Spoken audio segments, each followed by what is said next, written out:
dear students, welcome back to my channel. My name is Nilakshi Singh and we are doing the chapter Heredity and Evolution. Since I have started uploading evolution part, we have throughout completed some topics of evolution including acquired and inherited traits, natural selection, genetic drift and speciation. Now today in this video we will be starting with this part, evolution and classification. Now first of all, what is classification and how are these two terms related to each other? Evolution and classification. अब evolution का मतलब तो हमने देख लिया last videos में कि किस तरह से एक ऑर्गेनिज्म इवॉल्व होता है दूसरे ऑर्गेनिज्म से, means how an organism is evolved from its pre existing organisms, right. So how is classification and evolution interlinked. अब क्लासिफिकेशन क्या होती है? When we talk about classification तो हम देखते हैं कि किस तरह से एक ऑर्गेनिज्म किस तरह से किस कैटेगरी में उसको क्लासिफाई करके किस कैटेगरी में प्लेस किया गया है. If I talk about human beings तो why are we known as human beings, हमें ह्यूमन बींग्स वाली कैटेगरी में या वर्टिब्रेट्स वाली कैटेगरी में क्यों प्लेस किया गया है. Okay, and if I talk about plants then why are they known as plants. ऐसे कौन से ट्रेट्स हैं, मीन्स ऐसे कौन से कैरेक्टरिस्टिक्स हैं जिसकी वजह से उसको प्लांट्स की कैटेगरी में प्लेस किया गया है.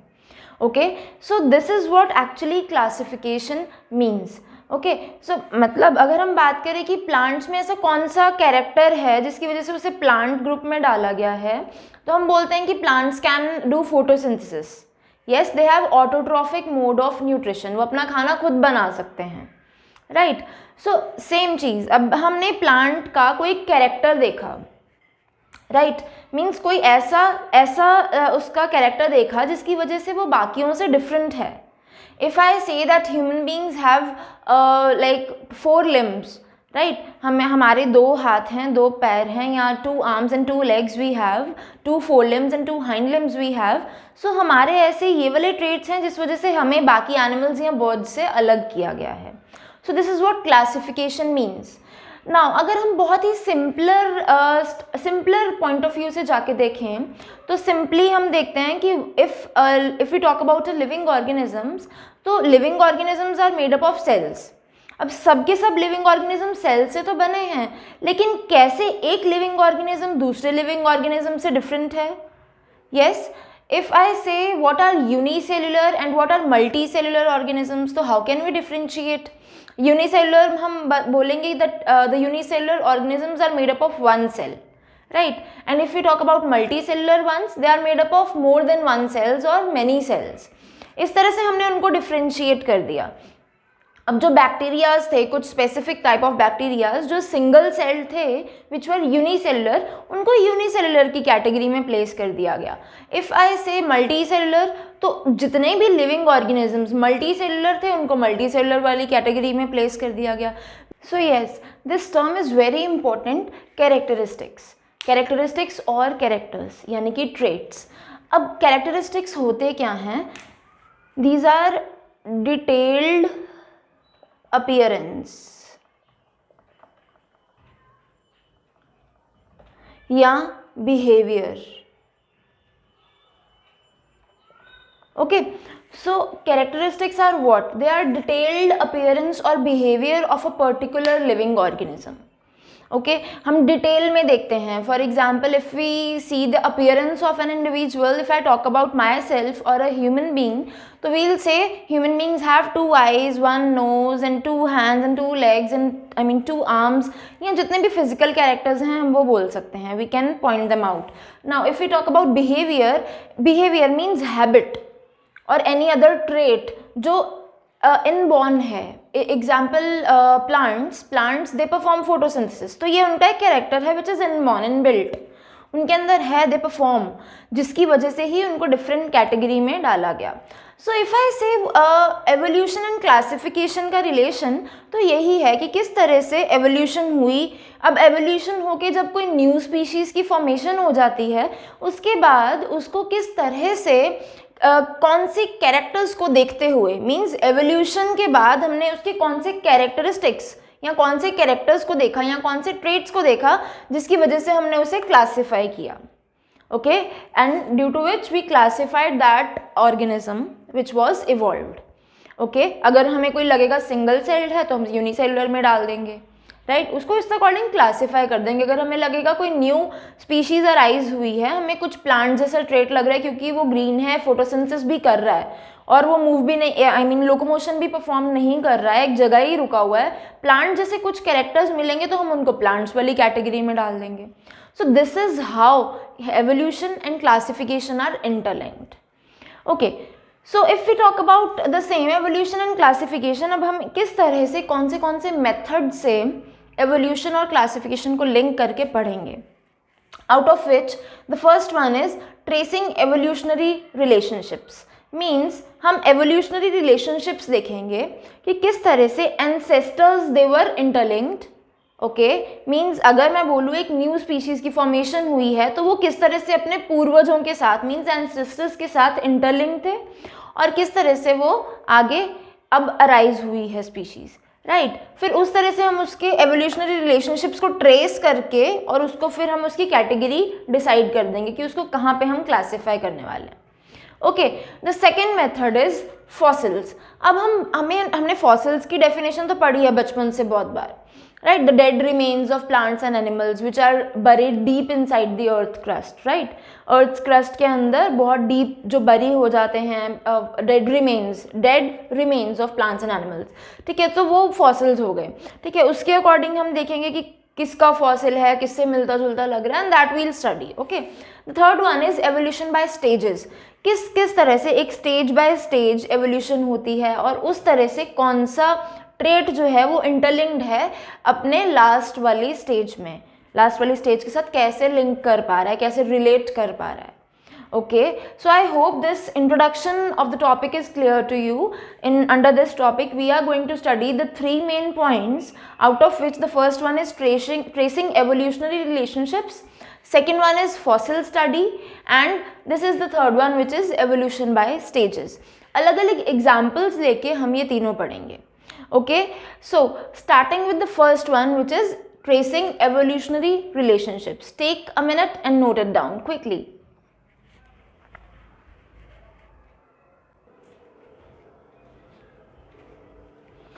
Okay, so starting with tracing evolutionary relationships, इसमें हम फर्स्ट और सबसे मोस्ट इम्पॉर्टेंट टॉपिक और सबसे most important point that we are going to cover is homologous and analogous organs.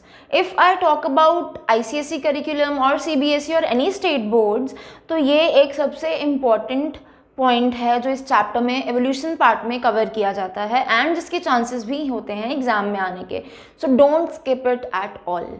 Okay, so starting with homologous organs and analogous organs. Means अगर मैं बात करूं तो अगर if I talk about myself और if I talk about you, तो आप अपने पेरेंट्स से ज़रूर रिजेंबल करते हो, राइट, और you resemble with your siblings as well, right. तो अब हम वही बात करने वाले हैं यहाँ पे होमोलोगस और एनालोगस ऑर्गन्स में.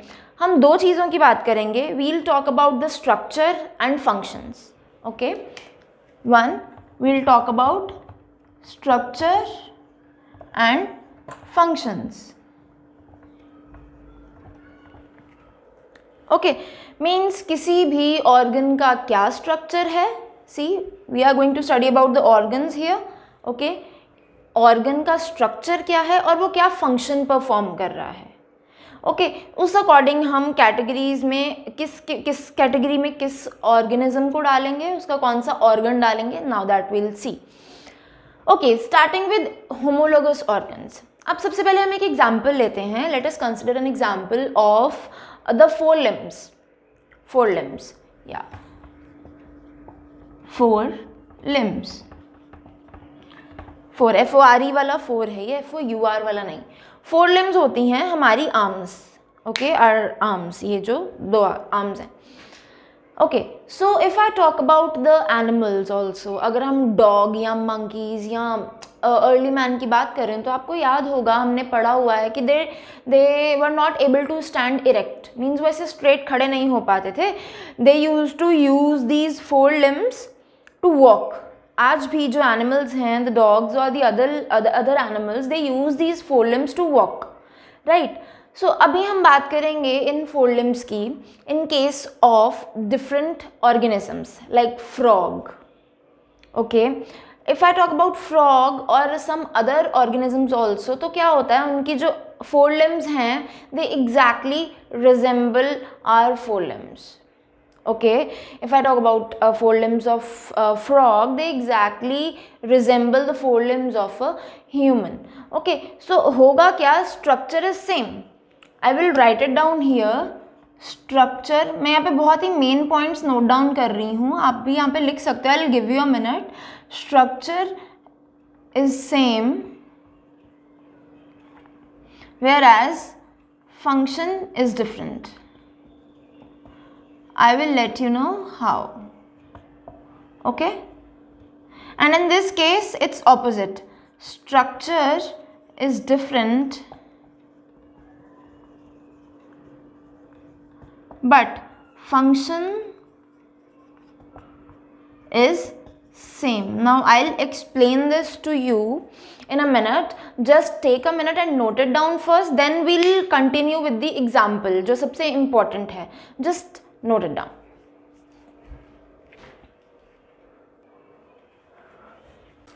So yes, if I talk about four limbs मैंने आपको बताया हमारी आर्म्स. अगर हम बात करें फ्रॉग की फोर लिम्स की, बर्ड की फोर लिम्स की, ह्यूमन की फोर लिम्स की और लिजर्ड की फोर लिम्स की, means four limbs of frog, bird, lizard and humans. ये बहुत ही important example है, trust me. This is very easy topic but very important. See, अब होता क्या है, frog की four limbs को अगर हम study करें तो वो बिल्कुल, अगर skeleton study करें तो frog की four limbs they resemble the four limbs of a birds जो fly करती हैं. Okay, if we talk about the lizards, okay, lizards तो रेप्टाइल है, वो क्या, उसकी भी फोर लिम्स जो हैं they are exactly, I mean very similar to human beings. So आप देखो, frog is an amphibian, bird is what, Aves category में आती है, राइट. And if we talk about lizard, वो रेप्टाइल्स की कैटेगरी में आती है. And humans, we are mammals. Okay, सो ये इन सबकी four limbs they are very similar to each other. Means अगर हम स्केलेटल स्ट्रक्चर देखें तो it is very similar, which means the structure of four limbs is same.